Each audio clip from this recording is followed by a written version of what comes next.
At least what I want to tell you today is about the changing state of openness in Android. Still not my slides here. We are working on it. So yeah, the changing states. Works. Changing state of openness in Android. Some words about me. I'm Stimo Lenkfeld. I'm an embedded software developer based in Germany, here living in Cologne. I'm doing Linux embedded systems and Android embedded systems. I also do occasionally Linux kernel work. I kind of specialized in build systems and also specialized in the Linux and Android graphics stacks. And lately I've done a lot of performance and tracing, especially the Android graphics stack and app performance in general, where I'm doing a lot of performance analysis and also fixes. Check out the Bouncy Castle, if it's still there. So InnoX, my company, is a partner of FrOSCon, and this year we are sponsoring the two Bouncy Castles, and my kids already enjoyed it last year and this year. Yeah. Main takeaway from the talk.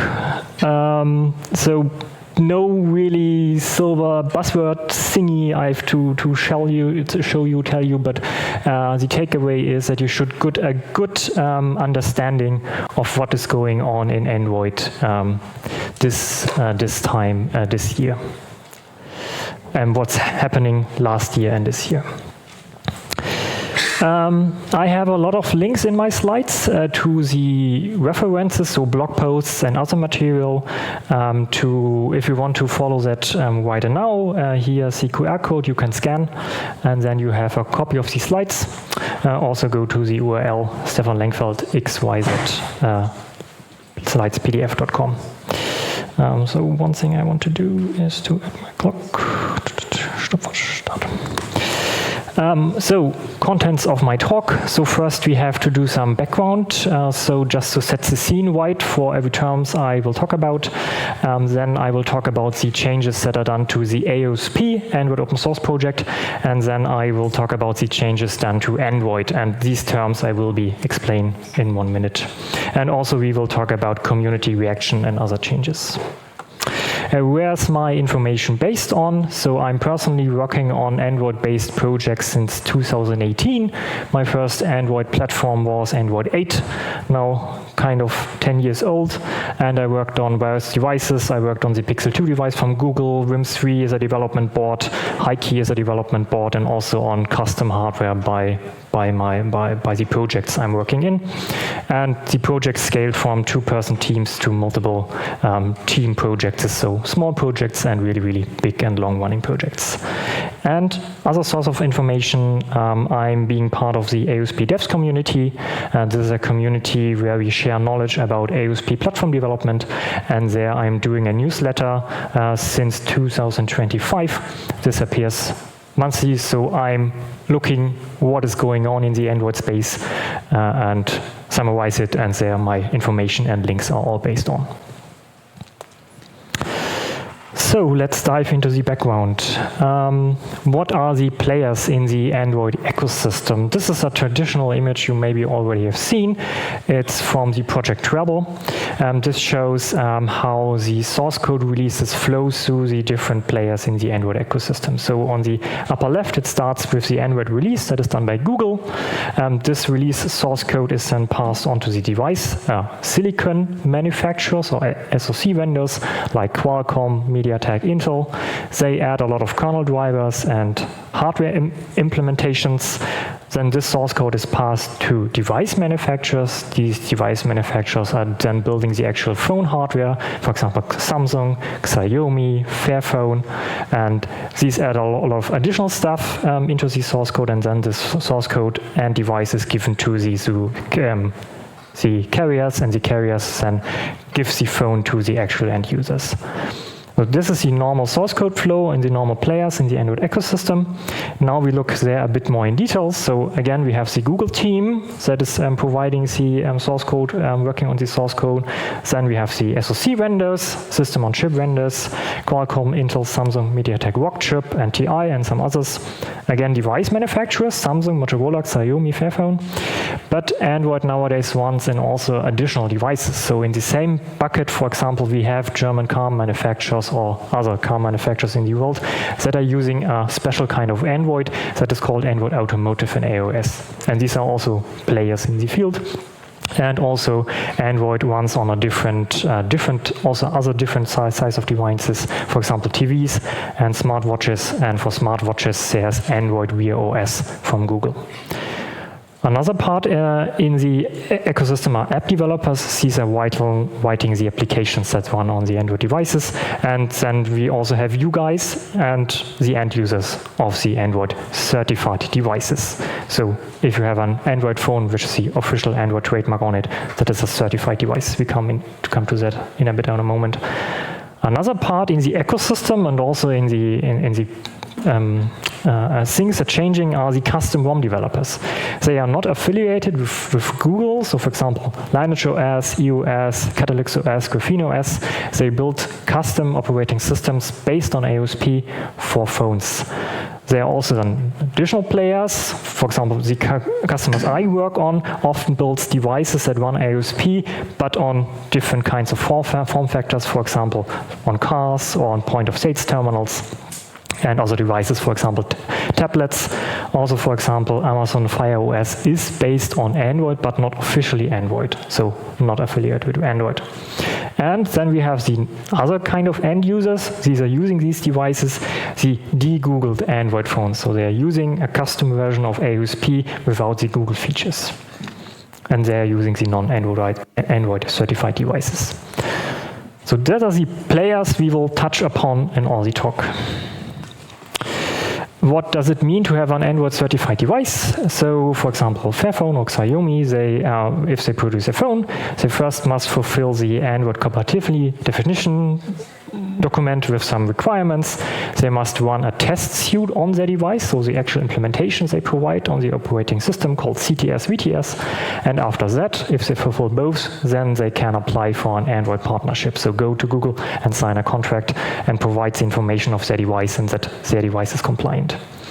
If they have a compliant device, then they get the Google mobile services.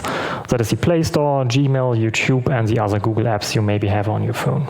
So with that, then you have a device that supports push notifications. These are required by a lot of apps to get incoming updates, for example, messaging apps, and also on these devices you have then Google Play Integrity. This is a feature where an app developer can ask if I run on a non-bricked, non-opened, non-vanilla thingy device. And that is sometimes done for banking apps or wallet apps. And we will come to that later. And also the device then has the Google apps for Android. And if you have that, then you can call your device Android certified device. And if you do not go through the process, you have a not Android certified device. And you cannot call that device Android. You cannot put the Android trademark on that. One important thing I want to stress is here is that Android really does not means Android open source project. That are different things, or one I want to explain here. So for Android or for Google, the open source term is really meant literal and not as an open source community where everyone collaborates together on one open source project. That is not the case. So AOSP means you have access to the source code, but the steering and development and the decisions of the platform of the OS are done internally by Google, and only 4 times a year a big code swap is pushed out to the Android open source project Git servers. And that's it. That's the kind of open source Android and Google means for Android. So really development is internal, decisions are internal, steering is internal. Nothing like, for example, like the Linux kernel or other open source projects. Code contributions, actual code, submitting patches is possible Google via Garrett instance, and you have to sign a agreement to apply to give over the copyright. It's possible, but limited in practice. So this really not took off, that we have a lot of AOSP developers pushing patches to AOSP. What also means for Google open source that some parts are released as open source. As said, the Android platform is released as open, AOSP. Also the Jetpack libraries, Android X libraries app developers use in their in their applications are open source. You can read the source code, build it yourself. Android Studio is actually kind of open source. So the code is out there on the AOSP Git servers and updated every few months. And also the Linux kernel, or the patched Linux kernel by Google, the Android COM kernel, is actually open source. You can download and use and build yourself and see the development. Other parts in the Android ecosystem are not open source. For example, Android Things, that was an IoT operating system, was never released, so based on AOSP, but never released as open source for the end users or device makers. Android Wear OS for smartwatches, also not open source. We have not seen the code. And again, also the Google mobile services you run on your phones, Gmail app, Play Store app are not open source. You just get the APKs on your phone. So these are the different kinds of open source, what open source means for Google and in the Android ecosystem. As I said, AOSP and the AOSP platform releases are pushed twice a year, once a year, as open source when the device is released. This is going on since 70 years. Android 2009 was the first annual release, and this really happens. But there was one exception, one interesting exception, 2011. One Android major release was not pushed to AOSP and be made open source. This was because this was rushed to market by the Android developers because they needed to catch up on the new tablet market. And this is an AOSP release that was not made open source by Google. But this also was the only instance. So Android 4, 5, 6, 7, 8, 16 was the last release, is open source, and we can download and run. Except for the other parts, Google mobile services, these are not on the Git servers. With that seen, we can dive into the changes that happens in the last year to AOSP, so the open source part of the Android OS. So this is mostly now interesting for the AOSP platform developers that work on Android devices or on custom ROMs. What happened is that in 2025, there's no AOSP main anymore. This means some projects in AOSP were not developed really internally by Google and then made open source once a year, but they were really developed in open on the Git servers, free available. This has changed in March. So now all open source projects, all Git repositories are really just pushed once a year for AOSP. This harms the AOSP, other ISP developers. Also, March, April, no more Apex mainline module source code releases to AOSP. Apex and mainline modules are security fixes Google is pushing to Android devices apart from the device manufacturer to get faster security updates onto your devices. Previously, they released the source code of these fixes. Now this is not the case anymore. In June, Android 16 was dropped on the Git servers, but without pixel support. Normally, the Android or Google Pixel devices had full source code drop, except some binary blobs, full source code drops on AOSP, so we as developers could build our own operating system for our Pixel phones. For example, I used in my first AOSP project the Pixel devices as a reference board. This is not the case anymore. We cannot build for Pixel devices in AOSP anymore. This was dropped. Also, August, September, quarterly instead of monthly security releases to AOSP. Previously, every month we had a bunch of source code releases on the security stable branches. This is now changed to quarterly security releases, and only high-risk issues per month are needed to be patched by device manufacturers. What this means, normally every month a device manufacturer had to make a security release, security binary built for the devices. Now mostly only every 3 months they need to build their custom version of Android for the devices to fix all available and all publicly known security issues. This means lesser work for SoC vendors and device manufacturers. And also what also happened is a feature degradation of Android code search. This is a tool used heavily by AOSP developers to get information about the Android source code.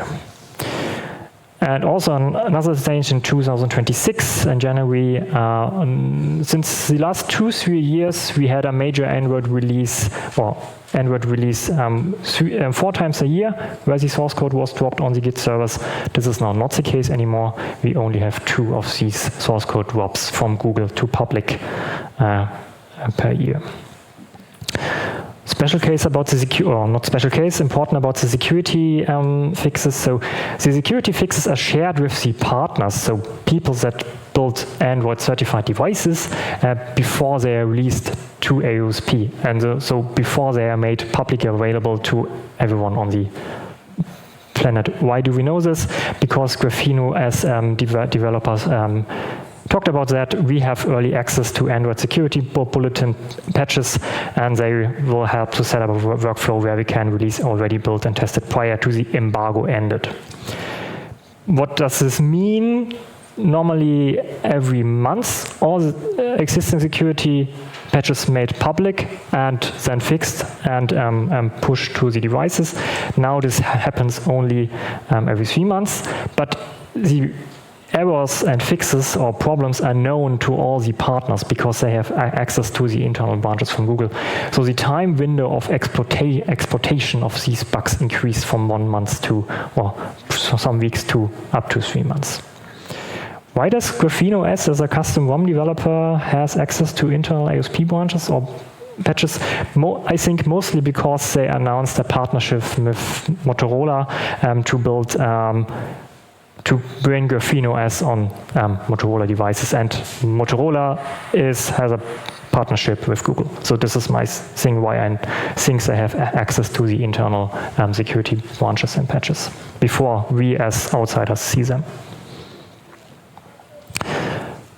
We talked a lot about things that were removed or reduced as openness in Android. Now there's something new that is made open by Google. It's some new code by AOSP, building an open AOS ecosystem. AOS stands for Android Automotive Operating System.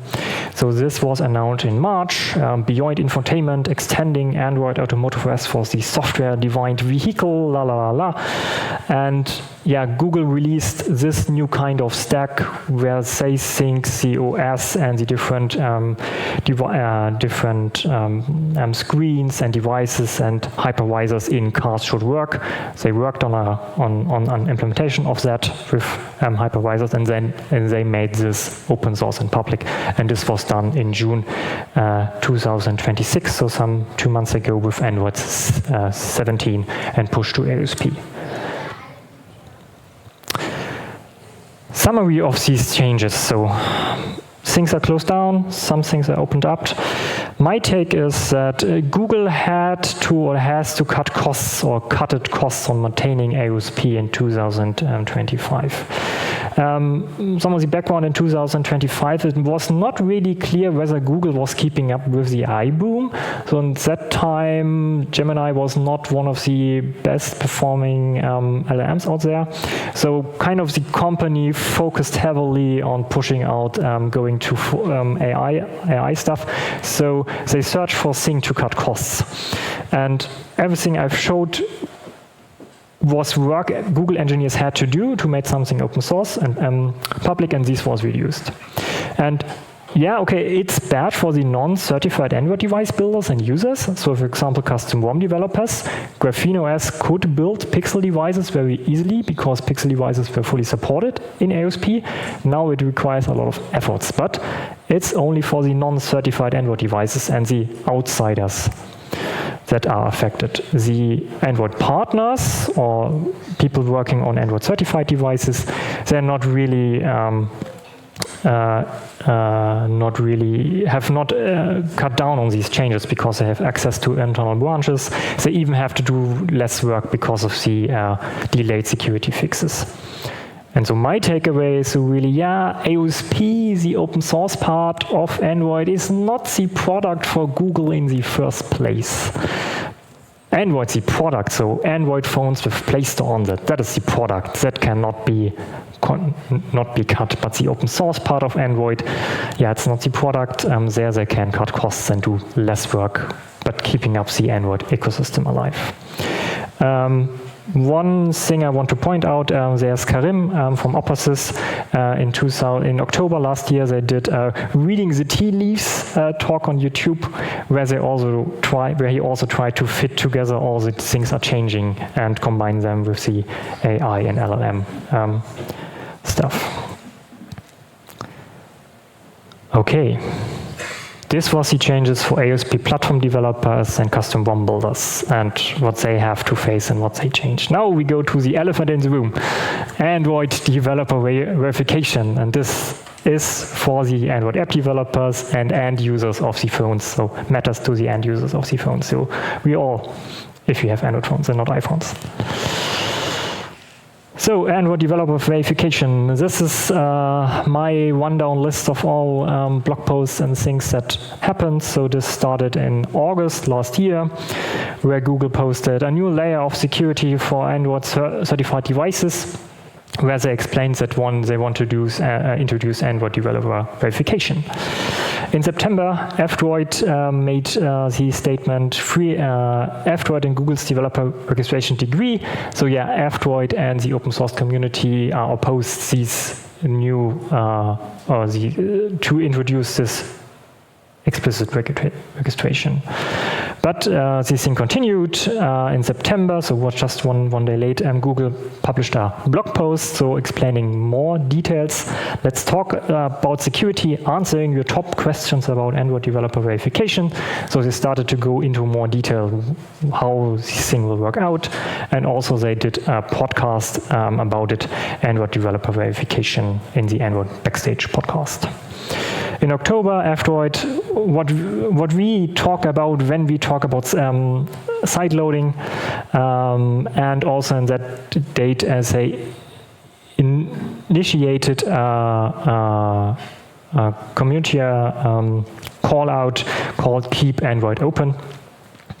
You mostly have seen to combine all the forces of the open source community to have a say and to try to stop that required registration. Nevertheless, it continued in November. Android developer verification early access started now as we continue to build with your feedbacks, and there they started their Android developer console, and they also give a walkthrough, Android developer verification walkthrough. So the Google continued, and also the Keep Android Open FDroid opponent continues. Again, it continued in February, open letter opposing Android developer verification, and also in March, again from Google, Android developer verification, balancing openness and choice with safety. So they try to balance here these things they see. And also in July, just one month of us, FDroid, what we talk about when we talk about malware. We will come to that a bit later. And also LineageOS in July posted a detailed blog post about the changes and what it means for the LineageOS community. And also here I have the link for more details from Google. Okay, that is for the timeline. What happened? Now go into detail. So now we know how Android developer verification works. So all apps that are installed on an Android certified device, all apps are checked on installation time. And important point is here, including apps from third-party app stores. So Samsung App Store and Aptitude App Store, FDroid App Store. ADB installs. ADB is used, the Android debug bridge used for developers. If they want to build Android devices, this is not blocked. So you can still develop on any device. app developers who are not already on Google Play, so the open source developers, must register on a new platform, and this is called Android Developer Console, and they register their account, and then they must accept the terms of services provided by Google, and that is already some kind of no-go for some of the open source community. And app developers must claim the package name now, because not two people at the same time can have the same package name, and Google envisioned a conflict resolution on that. And there will be two types of distributions. So there will be a limited distribution. They call for hobbyists or for student teacher deployments, and there you can register. You have to not pay a fee, you have not to provide your national ID, but you can only have up to 20 installs of your application on devices. If this is not sufficient, you have the full distribution mode, and for that you have to provide a government ID to Google. You also have to provide a DUNOS number, it's some kind of company registration, and also you have to provide a fee of $25. And with that, if it goes through the process and provides the necessary data, then your Android application can be installed on all Android certified devices. There will be also an advanced flow. This will include some various checks and also a 20-hour waiting time to go beyond that. So install applications where the app developer has not signed up to Android Developer Console. We will go into detail. This rollout of Android developer verification will be in stages. So August 2026, so now the developer API is ready, limited distribution account is ready, and the advanced flow is ready. Next month, the regional in Brazil, Indonesia, Singapore, and Thailand will be the first regions where this will be active on the Android devices. And where we will see how the devices will react. And also Google says that these regions and country are at most hit by malware spawned by Android applications. So this is the consequence why they introduced that there first. And 2027 and beyond, there will be the global rollout. So then this will also reach our Android certified devices. User's choice in sideloading. This is the screenshot from the blog post by Google. So either you sideload directly from verified developers. That is the full account they've signed up. Or you sideload from the limited distribution accounts, again for students or teachers or hobbyists. And then there will be also the third method, sideload from unverified developers with the advanced flow. And yeah, and these are the three options you will have as a user then on your device. How does the advanced flow for the power user looks like? Currently, this is just a checkbox or some permission which pops up. You have to accept, and then apps can be installed from not verified developers. This will be now a lot more complicated or secure. So first, confirm you're not being coached. This is the thing Google wants to combat. So they say a lot of users are tricked on scam calls under pressure to install apps, for example, screen sharing apps on their devices. And that is the first step to try to mitigate that. So you are not being coached to do something. You have to then say okay, then you have to restart your phone, you have to re-authenticate, and then after that you have done, you have this 24-hour waiting period. So where you have to sit your device on the table and just wait. And this is maybe the main thing that will break these scams and the people that are under pressure, because if you have to wait one day, you maybe will reach out to colleagues or friends and ask about the scam. And then if you have that done on your device as a power user, then you can enable the settings to install from unverified developers. And it's a bit small, but you can turn it on temporarily for 7 days, or you can turn it on for indefinitely. And then you can again install from unverified developers and not verified app stores. So about the statements from the community, LineageOS statements, I've linked the blog post. This goes a lot more into detail, and it's a nice read. So how does this affect LineageOS and its users? It will not affect LineageOS directly, because LineageOS is a not certified Android device. They do not ship GMS. It's the Google mobile services, and this Android developer verification is implemented by GMS. So on a LineageOS custom ROM, you will be not affected. But it may affect users running the stock ROM on their device. So if you have your original operating system, or install the Google mobile Play services later from another source on your device, then your device will be affected. And they also summarize why Google, or at least what the storyline is for this change. Why is Google doing this? Public justification is fraud and malware prevention. They claim over 50 more malware comes from side-loaded internet resources than from Play Store, and that anonymous disposable developer identities let bad actors get caught, rebanned, distribute the same malware in hours. They've also pointed out to regulatory pressure, EU DSA, Indians IT rules, pushing platforms toward developer traceability generally, and frame the rollout order. As said, fraud-heavy markets, Brazil, Indonesia, Singapore, Thailand, as evidence, the fraud rationale is the actual driver than a pretext. The other side, keep Android open. Starting in 2027, a silent update non-consensually pushes by Google will block every Android app whose developer hasn't registered with Google. True. Signs a contract. True. Paid up and hand over governor ID. Yes, this will be the case. Every app, every device worldwide with no opt-out.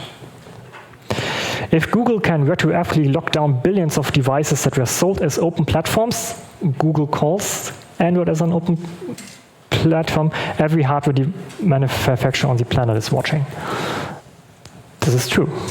Every device we have in our hands that is Google Android certified will get these changes, and we as a device user can do nothing except the advanced flow. Summary, Google developer verification will come.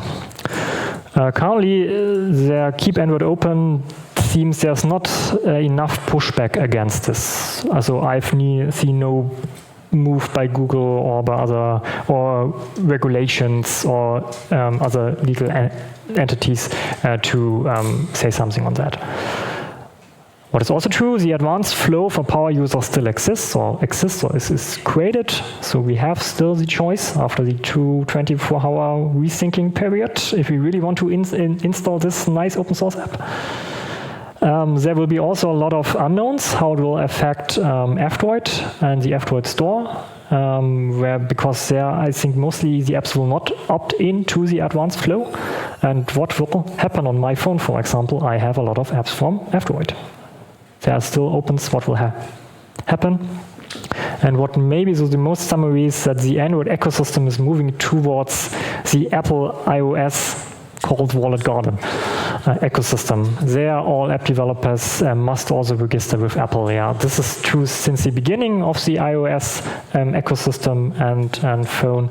There was not even a choice for third-party app stores or app developers not having an Apple account.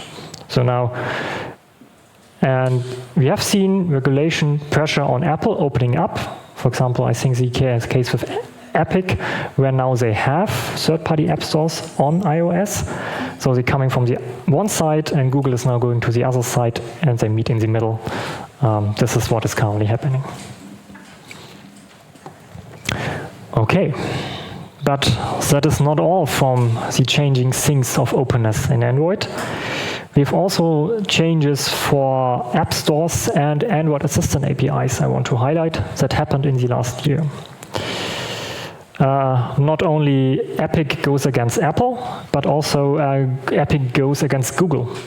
I've not traced back to the start of this legal battle between these companies. I've linked the Wikipedia entry above, but it took some time to get to a settlement. So there's one quote I want to read out.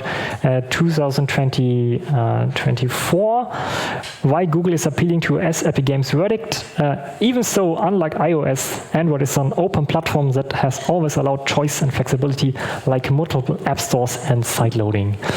Yeah, they claim Android is an open platform. Yeah, and compared to iOS, yes, that's true. It was, or is an open platform, yeah, it's changing.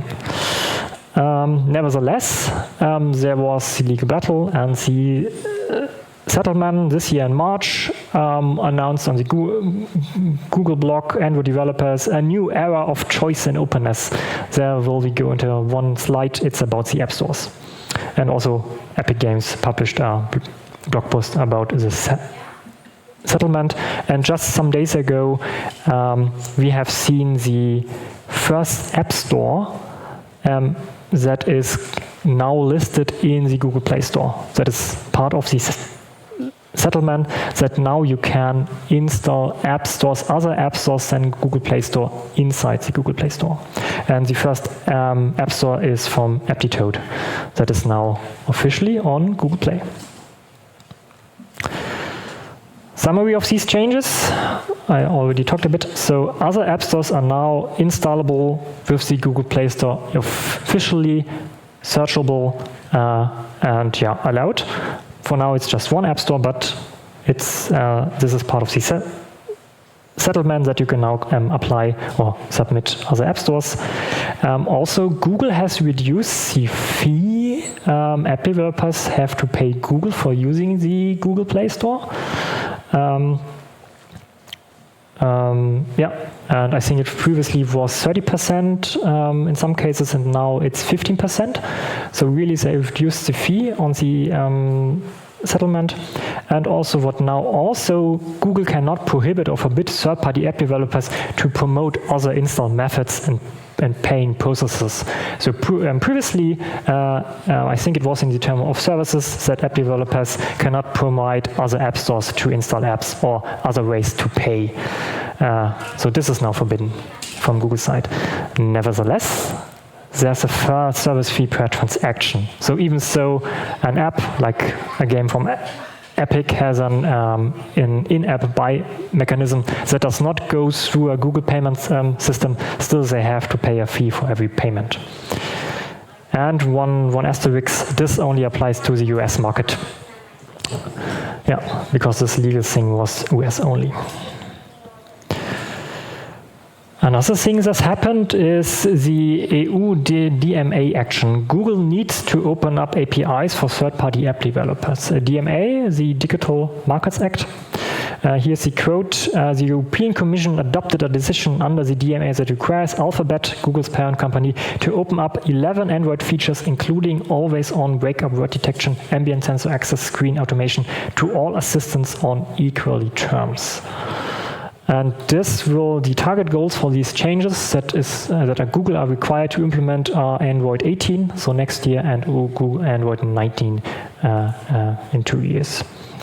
Previously, it was the case that third-party assistant or third-party app developers writing assistants had not the same deep integration into the Google or Android platform, so had not access to all APIs or not access to all power-saving mechanisms, and under the DMA, this is seen as a not fair market. And as I read it, now Google has to open up these APIs to have a fair market on Android assistants or assistants on Android phones. And here's the FrOSCon, the Open Home Foundation, a big win for Android interoperability.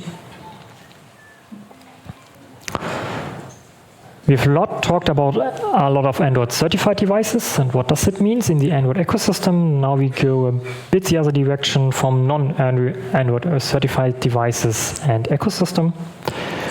there I want to show you the kind of old kit in the town. So previously we talked about the Google mobile services, and that provides some special features app developer need on their phones. One of that is push notifications. And on non-Android certified devices, you have Node.js, and there you can use another mechanism, and this is called, or this project is called UnifiedPush. And as I see it, is a very live and used project, and I've seen since last year, as with all the changes Google did to Android, increased interest in these replacements that can replace Google mobile services. And here I've linked 2 talks about UnifiedPush, Push-Benachrichtigung, dezentral Open Source, just yesterday at FrOSCon, and also a talk at FrOSCon this year, UnifiedPush, push notifications, decentralized and open source. This is the old kit in town. Now we have a new kit in town. The new kit in town is Unified Attestation, or a project called Unified Attestation. I talked about push notifications as a service from Google mobile services, but I also talked about play integrity, where an app developer can check inside the app if they run on a genuine valid device, needed by some of banking and wallet apps. And to have also a non-Google competitor, there was a proposal by Voila Systems with Azure, with other custom ROM manufacturers or other phone manufacturers this year in March, called Unified Attestation. I've linked the homepage, Unified Attestation. I also found a good slide deck from Voila Systems. I've also linked here. And this is something kind of required and needed to have something else than Google Play in integrity. I've not much looked into the technical details. Just want to point out that there's a dispute with the GrapheneOS developers about the architecture or the implementation. I've linked the sources here, because GrapheneOS wants a different architecture that is called hardware attestation, as opposed to the proposed architecture by Unified Attestation, but details are behind the links. This was announced in March. I have looked at the Git repositories since then, and yeah, there's no much activity in the source code repositories of that proposal. And also in the news tickers I follow, I've also seen no further news about this project. So it was announced in March, and since then, nothing much happened. And additional resources from Heise I also linked above. So yeah, really check out these slides. Now we are at the end of my talk. Yeah, there's no silver bullet I could present to you. But yeah, hopefully you got a good overview of what is going on in the ecosystem. And maybe one thing I noticed that a lot of these changing are based on legal actions or from companies, for example, Epic for Google, or from states. So the regulation I mentioned, Google is calling that they need to implement Android developer verification, or the thing about the DMA, where Google is forced to open up APIs. So there we have seen a lot of these changes to openness based on legal actions. And with that, I'm at the end of my talk. Now it's time for questions, answers, and discussion. Either now here in the call or in the talk, or later in the hallway. I have cookies, so if you will discuss in the hallway, you will get cookies. And that, thank you.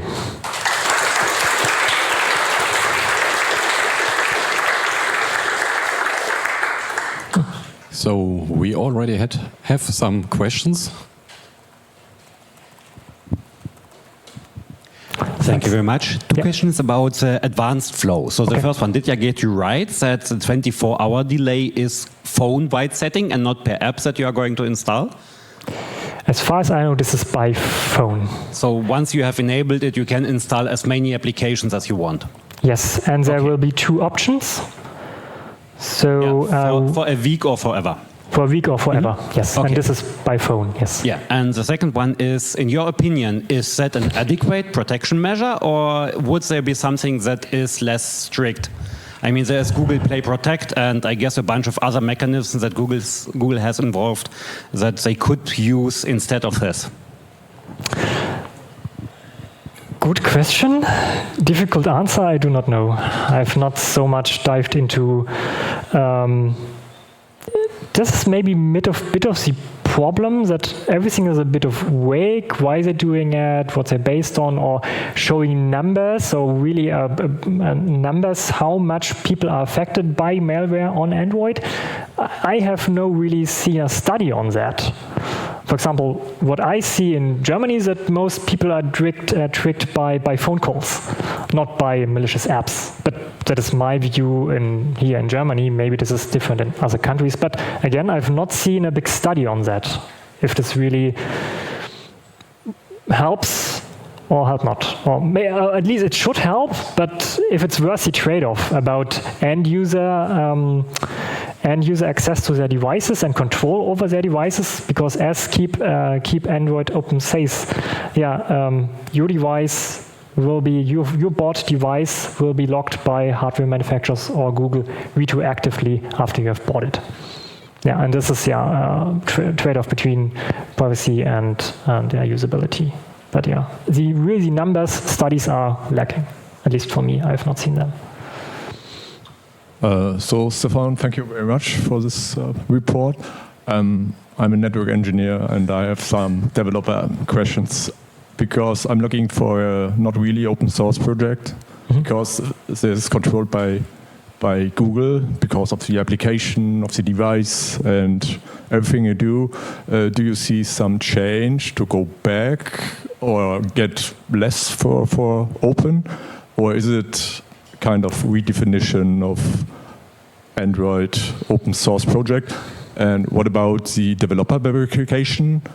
For what? Because security or redesign your strategy? I don't know. What do you think? So the first question was about hackiness of AOSP. Should I start hacking on AOSP, or was it? Is it about it's going back to one day, or is it? So last year there was kind of the fear that Google will shut down the open source project forever, but as you've seen, this does not happen. So maybe also quite of drastic. My opinion, it will. So it changed a bit in this direction, mostly I think because of cost cutting, nearly because of intent. I have no crystal ball, but I'm still an AOSP platform developer.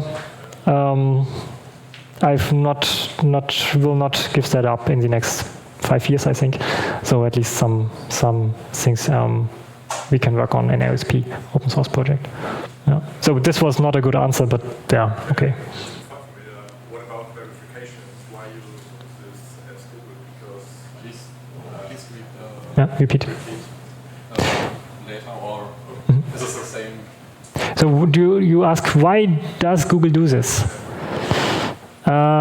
Say safe for user safety. So Google has a high interest in having a secure ecosystem so that end users trust their devices or trust their Android devices. So only if they trust the devices and install apps and fearlessly and use the apps fearlessly and pay with their apps fearlessly, then they get revenue. So they have really an incentive to have a secure ecosystem that is used by a lot of people, and this means it must be kind of trusted by the people using it. Google does a lot of things to make these things secure. For example, Play Protect. One thing that was mentioned is a kind of a scanner that scans for malware on your phone.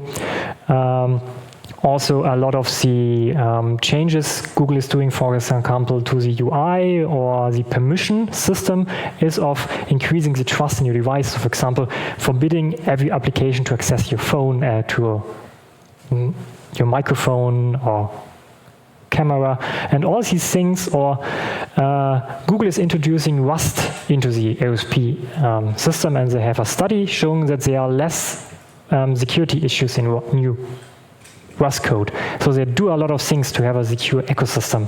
And Android developer verification can be seen as another step to have a secure ecosystem that can be trusted by end user devices. Other people say it's a lockdown of users that can do what with their devices what they want. So loss of accessibility. Not accessibility, but freedom of your device. Yeah. Yeah, thanks for the talk. Mm-hmm. My question is mostly about practicality in terms of using something like hardware. What is it? Verity or verification? Do you mean hardware attestation or DM Verity as secure boot?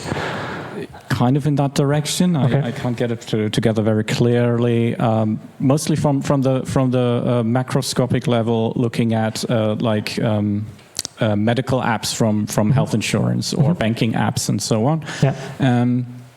Like me personally, I'm like a hardliner in the terms of I won't buy an Android device that I can't, reflash at some point. Mm-hmm. But there's there's always this kind of trade-off. I feel that when you have your device, Android device specifically, that you can reflash, you are going to get rid of the normal user experience installing all these apps. Yeah. I think on one of the last slides, you went into that with, what is it, Open Attestation or something? Unified Attestation. Right. It's a new kit. Right. And my question would be, like, do you have any kind of ideas on which kind of custom firmware, hardware manufacturers like Fairphone, EOS or something that are probably going to give you a normal experience, but, not being bound to buy a new phone in 2 years and basically bug off? So if you have your phone and want to flash custom ROM, you have not an Android certified device anymore. So Google Play Protect or Google Play Integrity doesn't work. So maybe your banking app will say, no, this device is not trusted. I will not run on that device. I will not do your banking on that device. To have the same experience on these custom ROMs, for example, if you have a custom ROM from GrapheneOS, Unified Attestation or the other concept, hardware attestation, could be a solution if is adopted by all players. So adopted by the app developers, so your bank then checks for either Google Play Integrity or checks for the hardware attestation or Unified Attestation. So it's really all players in the ecosystem must agree on then, okay, the banking app checks, so if this device is genuine, and then they say, okay, yes, because I trust the Unified Attestation group consortium, and then they will run again.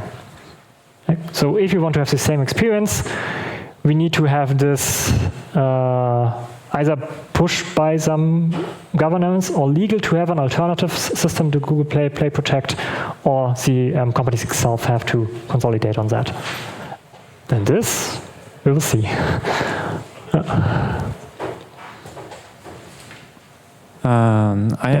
I've been wondering what reason Google has to keep the system open at all. Why are they keeping, what is the relationship here, and what power does the open world sort of even have? Or could they just shut it down at some point? Do you have some information or thoughts on that? So I have no information, just my experience with Android and the ecosystem. So there's of kinds of, one thing is the personal interest. I think a lot of Google engineers. So the Android AOSP code itself, I really love that code. This is a very good operating system I have seen, and the code is very good. And so the Android engineers itself are maybe the same kind of person as we are. So also the Android culture is a bit of the open culture. So yeah, we want to be an open operating system and want to have third-party app stores and also develop some parts in open as compared to iOS. And now the question is, will Google drop at some point the openness of AOSP at all? I would say no, because in the early days, why was Android open in the early days? Because of strategy. In the early days, Google or Android was not in the phone market at all. So they wanted to go into the phone market, and being open source in the first days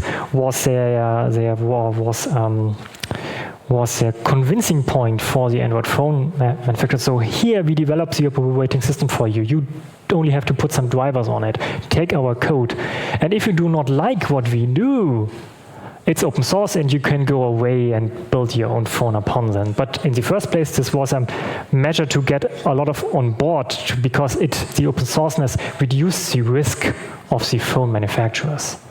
And then Google kept on doing good stuff, and now they have the phone market. So open source can also be a strategic thing and to have. And as I see here for AOS, here I see the same strategic pattern because currently in the automotive world, the car manufacturers have all their custom and proprietary implementations of this. And now Google is going forward and saying, here, it's open source. You just have to adapt it. You can take it for nearly free. But yeah, then you run on our code and our infrastructure, and maybe you want to also have Google Play Store and Gmail on your cars. Yeah. So maybe this is the strategic thing apart from the ideology thing.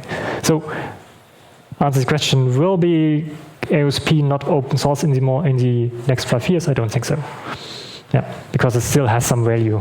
Yeah. So 3 minutes are left. Maybe 2 questions are still open. Really happy to hear about the new alternatives to integrity here. And I think we should put 2 slides you had together. You talked about one lawsuit where Google was forced to open a few APIs. And I think this would be a good approach to go about the attestation thing, because that is also a closed API by Google right now. So perhaps that would be an approach to solve that problem. There's a technical difference. There's a technical difference. Google Play Integrity is part of Google Mobile Services, and Google Mobile Services is part of the closed source that only be put on Android certified devices. These APIs we talk about here are APIs that are in the operating system, not in the closed source part. So it's a technical difference, but nevertheless, having some kind of fair market could be nevertheless a good thing legal entities or governance can push for based on these laws. Nevertheless, yeah. Do the openness values still count? They have the market now, they have the manufacturers, they can push the source code to a relatively cheap cost. So they are closing things down. They don't actually care about the end users anymore. Do they really have that argument anymore? You say they are not caring about end users? Yes, but the number of your end users, of course they care, but they don't care about the end users, whether they actually like openness or not. That is short answer, please. Short answer. Google still cares a lot about the ecosystem and the Google, because they get a lot of revenue about that. Yeah, but we've seen the trend. Google is more moving into the iOS walled garden for app developers. Yeah. Yeah, thank you for the insights and the little history of Android. And yeah, thank you. You're welcome. Thanks.